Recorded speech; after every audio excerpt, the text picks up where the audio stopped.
fait un jeune homme ruiné, désespéré, qui a tout perdu au jeu, qui n'a plus le goût de vivre et qui n'en a plus les moyens? Se jeter dans la Seine?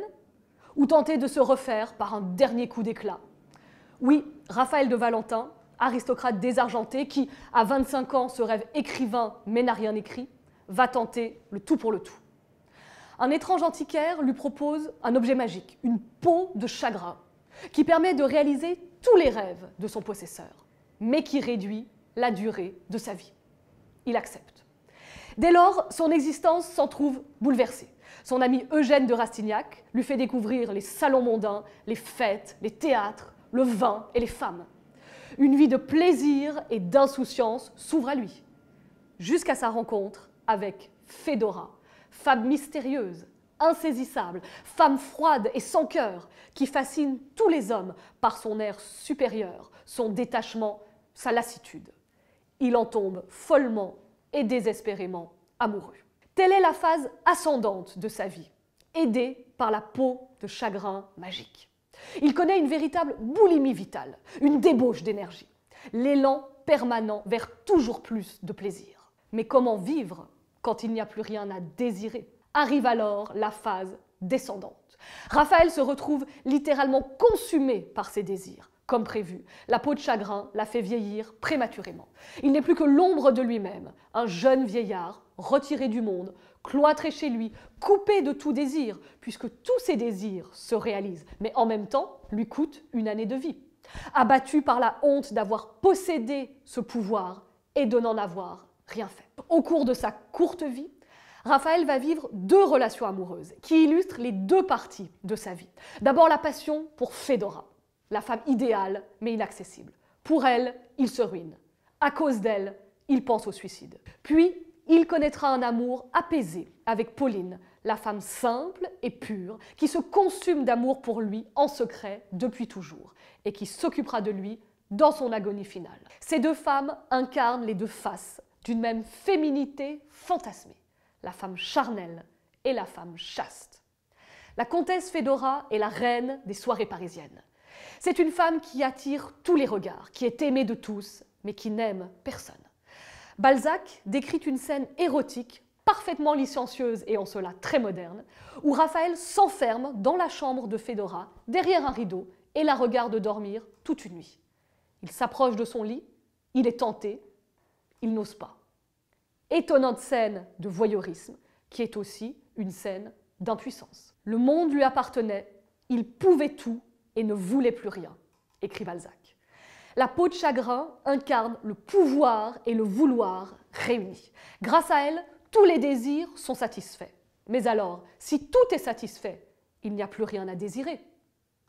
Le roman de Balzac exprime une vision désenchantée de la société française, au tournant de la Révolution de 1830.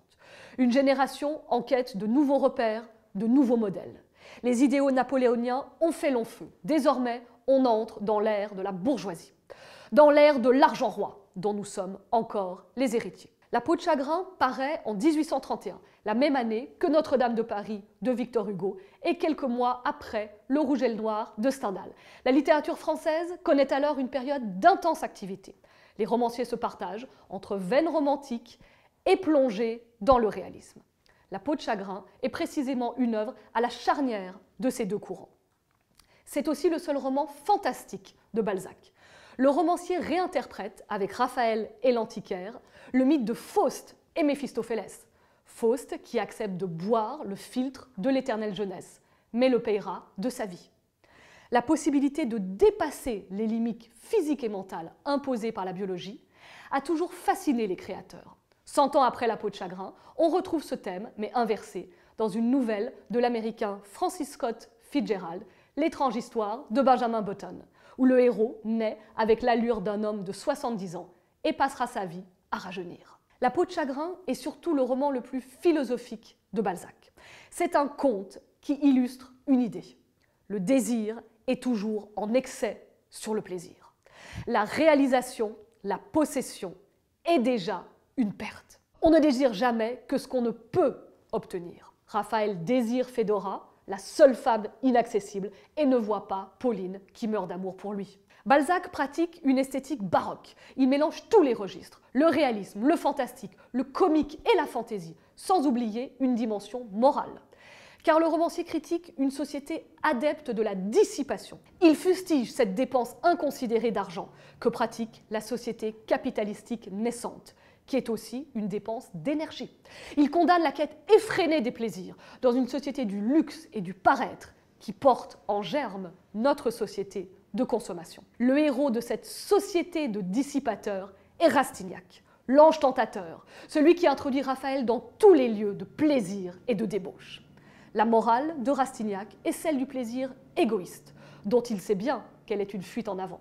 Au diable, en menant une vie enragée, peut-être trouverons-nous le bonheur par hasard. Le roman raconte ainsi l'histoire d'une vie, celle d'un jeune homme qui tente de survivre dans une société où, sans argent, sans héritage familial, sans appui, nul n'a sa place, mais où chacun peut espérer la conquérir. La peau de chagrin est comme un nouveau chapitre d'Illusions perdues. Raphaël de Valentin est au début tout aussi naïf que Lucien de Rubempré. Il finira tout aussi désillusionné sur la capacité de l'individu à inventer son bonheur.